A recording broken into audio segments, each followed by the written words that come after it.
Hello everyone, my name is Chandan Singh. So guys, zero से advanced English का series है। इसका मैंने क्लास 1 रिकॉर्ड किया था। हर दूसरे दिन वीडियो आएगा। डिस्क्रिप्शन में क्लास 1 है, वहाँ से आप लिंक पर से क्लिक करके देख सकते हैं। आज क्लास 2 है। आज मैं सिखा रहा हूँ आपको quantifiers plus am is are. बहुत छोटे छोटे सेंटेंसेज है, मैं ट्रांसलेट करता हूँ। क्वांटिफायर्स का मतलब है जहाँ पर one of, some of, few of ऐसे लिखे रहते हैं। एक सेंटेंस है कि एक उनमें से मेरा दोस्त है, यानी कि बहुत सारे लोग होंगे, उनमें से एक मेरा दोस्त होगा। मान के चलते हैं कि यहाँ पर अगर बहुत सारे लोग हैं, देख लीजिए यहाँ पर इतने सारे लोग हैं और इनमें से एक कोई मेरा दोस्त है, तो मैं कैसे बात करूँगा इंग्लिश में? तो यहाँ पर हम कहते हैं वन। हम वन का इस्तेमाल करेंगे कि वन। फिर हम प्रपोजिशनल फ्रेज लगाएंगे, यानी कि वन के बाद ऑफ लगाएंगे। अब उनमें से, अगर हम उनका नाम नहीं ले रहे, लड़कियां लड़के नहीं कह रहे, तो खाली देम लगा दो, वन ऑफ देम कर दो। अगर आप लड़के लड़कियां बोलोगे तो वन ऑफ दोज गर्ल्स कह सकते हो, या आप वन ऑफ दीज गर्ल्स ये भी कह सकते हो। लेकिन चूंकि हमारे पास अभी हमारा सेंटेंस है सिर्फ उनमें से एक, तो हम क्या बोलेंगे? One of them. मेरा दोस्त है, इज माई फ्रेंड। तो वन ऑफ देम। यहाँ पर ख्याल रखने वाली बात यह है कि ये जो इज है, ये हम कोई देम को देखकर नहीं लगा रहे, हम वन को देखकर लगा रहे हैं। ये जो वन है ना, इसके लिए ये इज आया है। ये हमारा सिंगुलर सब्जेक्ट है और सिंगुलर वर्ब आया। क्लियर है? चलिए, तुम में से कुछ ईमानदार हैं। तुम में से कुछ ईमानदार हैं। अब कुछ की बात हो रही है। अब कुछ के लिए मैं सम भी लगा सकता हूँ, फ्यू भी लगा सकता हूँ। ओके, मान लो मैंने फ्यू लगा दिया कि फ्यू ऑफ, तुम में से, तो यू लगाना पड़ेगा कि फ्यू ऑफ यू। अब ईमानदार हैं, फ्यू ऑफ यू।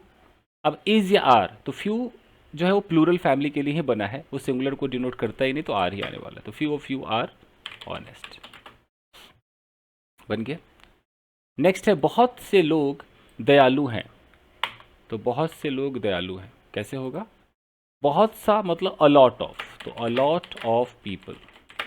अलॉट पूरा एक लॉट है, किसका? लोगों का एक लॉट है। अलॉट ऑफ पीपल, ये प्लूरल लेता है, अलॉट ऑफ पीपल।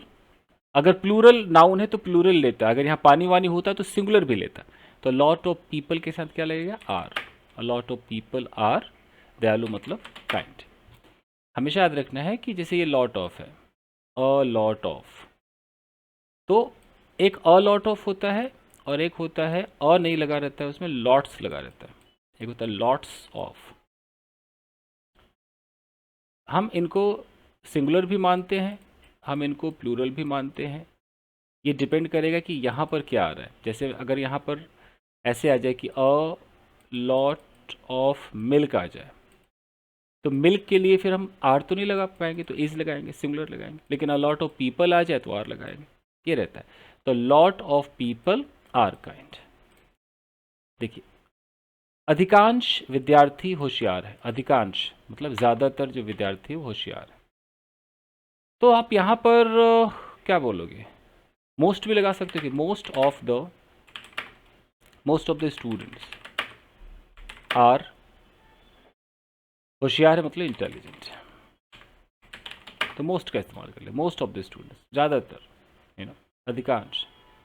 ज़्यादातर खिलाड़ी मजबूत हैं, तो वही ज़्यादातर खिलाड़ी यहाँ भी आप लगा सकते हो। मोस्ट, कई बार ऐसा होता है कि मोस्ट नहीं लगाया, हमने मेजॉरिटी लगा दिया कि majority of the players, majority of the players are, मजबूत है तो स्ट्रॉन्ग। यानी कि हमने यहाँ जो मेजॉरिटी यूज़ किया है, इस मेजॉरिटी को हमने कौन सा वर्ब दिया है? प्लूरल वर्ब दिया कि मेजॉरिटी, किसकी मेजॉरिटी? प्लेयर्स की जो मेजॉरिटी है आर स्ट्रॉन्ग, तो प्लूरल में डिनोट होता है। Majority of the players is नहीं कह सकते। चलिए, दोनों उत्तर सही है। अब दोनों उत्तर सही, दोनों अगर पॉजिटिव की बात है, दोनों सही है, तो फिर बोथ लगा दो कि both of the answers, are लगाना पड़ेगा, आर करेक्ट, दोनों उत्तर सही। यानी कि जब भी बोथ आएगा, जैसे यहाँ पर बोथ आया है, तो हम इसके साथ जो वर्ब लगाने वाले हैं प्लूरल वर्ब मार लेंगे। क्लियर? अब देखिए, दोनों में से कोई भी रास्ता सुरक्षित नहीं।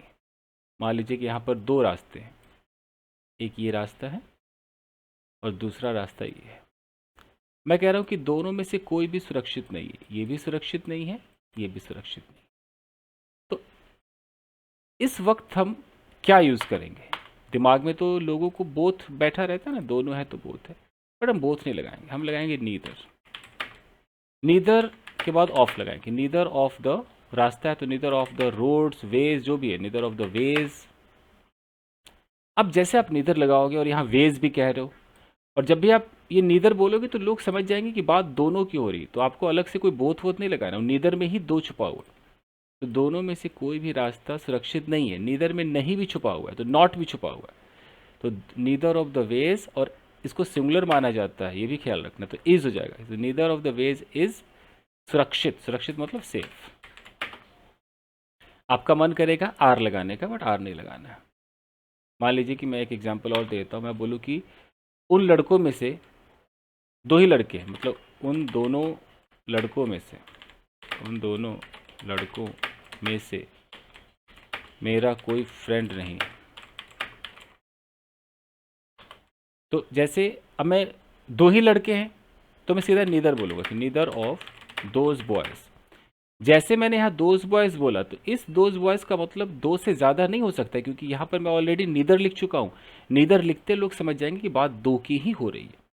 तो नीदर ऑफ दोज बॉयज़, अब बॉयज़ है तो आर नहीं लगाना, इज लगाना है। Neither of those boys is my friend. तो ये समझाना बहुत ज़रूरी था। नीदर के साथ ये प्रॉब्लम है, नीदर के साथ यहाँ पर प्लूरल आएगा और वर्ब जो है वो सिंगुलर आएगा। दोनों में से कोई भी किताब दिलचस्प नहीं है, आप यहाँ भी नीदर लगाइए। दो किताब है, कोई भी इंटरेस्टिंग नहीं है, तो आप कैसे बनाएंगे? Neither of the books, are नहीं, इज इंटरेस्टिंग। तो neither of the books is interesting. कोई भी प्रश्न कठिन नहीं है, कोई भी प्रश्न कठिन नहीं है। अब यहाँ पर कोई दो या तीन तो ऐसे लिखा हुआ नहीं है, तो इससे पता चल रहा है कि बहुत सारे की बात हो रही है। कोई भी प्रश्न कठिन नहीं है, कैसे होगा? एक से जब ज़्यादा हो जाए, मान लो दो हो जाए तो हम नीदर लगा रहे थे, और दो से भी ज़्यादा अगर हो जाए तो फिर नन लगाइए नेगेटिव के लिए। तो कोई भी प्रश्न कठिन नहीं है, नन ऑफ द क्वेश्चंस। और नन के साथ याद रखिएगा, मान लो यहाँ पर दो से ज़्यादा होने चाहिए, तीन हो गए, चार हो गए, पाँच हो गए, छः हो गए। मैंने बोला कि भाई इनमें से कोई भी मेरा दोस्त नहीं है, तो जैसे मैं नन बोलूँगा कि नन ऑफ, ऑफ के बाद यहाँ जो लगाऊंगा प्लूरल लगाऊंगा। उसके बाद जो वर्ब है ना, वर्ब सिंगुलर भी अलाउड है और वर्ब प्लूरल भी अलाउड है। जो मेन फॉर्मल ग्रामर हो तो सबके साथ सिंगुलर मानते हैं, चाहे यहाँ पर नन ऑफ बॉयज़ हो या नन ऑफ द मिल्क हो, सब सिंगुलर है। तो उस हिसाब से none of the questions is, कोई भी प्रश्न कठिन नहीं, none of the questions is difficult, ये करेक्ट। अगर कोई ऐसा बोलता है कि नहीं सर मैं तो क्वेश्चन से आर लिखूंगा कि none of the questions are difficult, वो लिख सकता है, बस मैं इतना कहूँगा कि ये गलत नहीं माना जाता है, बट ये एक स्पोकन स्टाइल है, ये एक स्पोकन स्टाइल है। और यहाँ जो है none of the questions is difficult, ये एक प्योर ग्रामर है, प्योर ग्रामर है, ठीक है। तो यानी कि नन के साथ दोनों ही अलाउड है। यहाँ तक समझ गया? चल, हर एक लड़का तेज है। अब हर एक लड़का तेज है, तो ईच लगा कर देखते, ईच ऑफ द बॉयज, बहुत सारे बॉयज खड़े हैं, उनमें से हर एक तेज है, तो each of the boys is, तेज मतलब इंटेलिजेंट, ईच का इस्तेमाल कर लिया। हर एक विद्यार्थी महत्वपूर्ण है, तो अब हर एक विद्यार्थी है, तो मान लो बहुत सारे स्टूडेंट्स हैं, तो मैं ऐसे भी कह सकता हूँ कि एवरी स्टूडेंट इज इम्पॉर्टेंट, लेकिन गलती से भी एवरी ऑफ द स्टूडेंट्स नहीं होता है। जैसे किसी ने बोला कि every of the students is important, अगर ऐसा लिखते हो तो ये गलत हो जाएगा, this is wrong. Every of नहीं हो सकता, ईच हो सकता है। आपके पास मान लो 10-50 स्टूडेंट्स, आप बोलो कि यार हमारा तो हर स्टूडेंट इंटेलिजेंट, तो आप ईच लगा दो। ईच ऑफ द, यहाँ लगा सकते हो स्टूडेंट्स इज इम्पॉर्टेंट।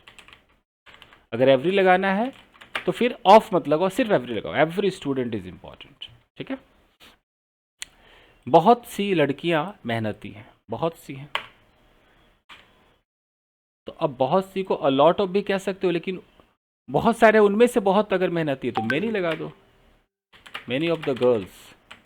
तो मेनी ऑफ द गर्ल्स का मतलब है कि बहुत गर्ल्स में से भी बहुत, मान लो 1000 है उनमें से भी बहुत, 500 600 होंगे, तो मेनी ऑफ द गर्ल्स, बहुत सारी लड़कियां मेहनती है। आर लगाओ, आर हार्ड वर्किंग या लेबोरियस भी लगा सकते हो, लेबोरियस मतलब मेहनती। कुछ ही आदमी आलसी है, कुछ ही, अब कुछ मतलब बिल्कुल ना के बराबर है तो फ्यू लगा दो कि few of the man are lazy, ऐसा लगा सकते हो। कुछ ही मतलब कम। बहुत से फल ताज़े हैं, बहुत से फल, ओके।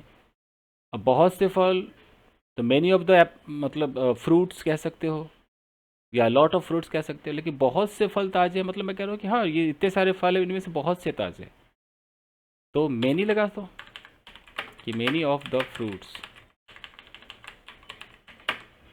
आर फ्रेश, बनकर तैयार हो गया। कोई बोले कि सर मैं लॉट ऑफ का इस्तेमाल करूँ, तो बोल सकते हो लॉट्स ऑफ। अब ऐसे भी कह सकते हो कि lots of fruits are fresh.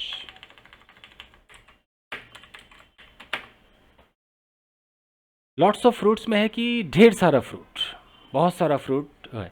लेकिन अगर बहुत सारे में कह रहे हैं कि बहुत सारा है, इनमें से मेनी मतलब इनमें से भी जो बहुत है वो फ्रेश है, तो मेनी ऑफ द फ्रूट्स कह सकते हैं। तो मेनी ऑफ द फ्रूट्स का मतलब फिर सारे फ्रूट्स की बात नहीं हो रही, यहाँ फ्रूट्स बहुत सारे हैं, मान कर चलते हैं कि यहाँ फ्रूट्स फ्रूट्स फ्रूट्स बहुत सारे फ्रूट्स है, और मैं कहता हूँ मेनी ऑफ द फ्रूट्स, तो मेनी मतलब कि इनमें से बहुत सारे बट नॉट सारे, मतलब काफ़ी सारे तो फ्रेश है, तो मेनी ऑफ भी लगा सकते हैं। क्लियर है। चलो, काम का आधा हिस्सा पूरा है, काम का आधा हिस्सा, तो आधा को हाफ कहते हैं, तो कैसे बोलेंगे, हाफ ऑफ द वर्क। अब वर्क हमारा अनकाउंटेबल है और हाफ है, तो इज लगाइए, half of the work is, पूरा मतलब कंप्लीट, कंप्लीट। विद्यार्थियों का आधा हिस्सा गैर हाजिर है, तो विद्यार्थियों का आधा हिस्सा, तो हाफ लगाइए, विद्यार्थियों का आधा हिस्सा गैर हाजिर है कि हाफ ऑफ द स्टूडेंट्स, मतलब स्टूडेंट्स उनमें से आधे जो है वो एब्सेंट है, तो half the students are absent. ठीक है। एक से ज़्यादा कमरा गंदा है, अब एक से ज़्यादा कमरा, एक से ज़्यादा, अगर मैं कहता हूँ मोर देन वन रूम, तो इसमें ना मोर देन वन में हमेशा सिंगुलर यूज़ किया जाता है, more than one room is dirty, ये रटना पड़ेगा आपको, ये मोर देन वन को हमेशा सिंगुलर ही माना जाता है। हम तो कह रहे हैं कि एक से ज़्यादा कमरा, बट जब अंग्रेज़ी में मोर देन वन लगता है तो इसके साथ इसका इस्तेमाल होता है, एक से ज़्यादा कमरा, मोर देन वन रूम। और अगर किसी को मोर देन वन नहीं पसंद है तो फिर बहुत सारे मैनी लगा दो, मैनी रूम सर। ठीक।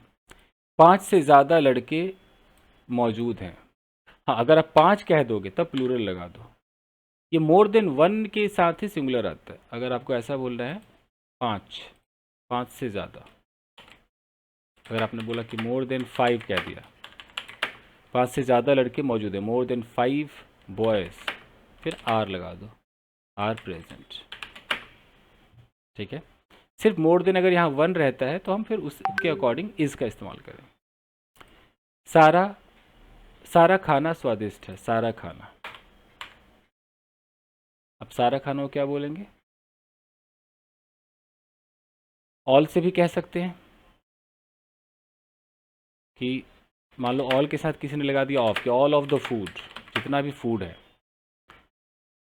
तो ऑल ऑफ द फूड, सारा का सारा खाना। अब फूड को अगर मैं सिंगुलर में लेके चल रहा हूँ तो ऑल ऑफ द फूड कि सिंगुलर में ही लूँगा, अनकाउंटेबल है तो इज़ टेस्टी।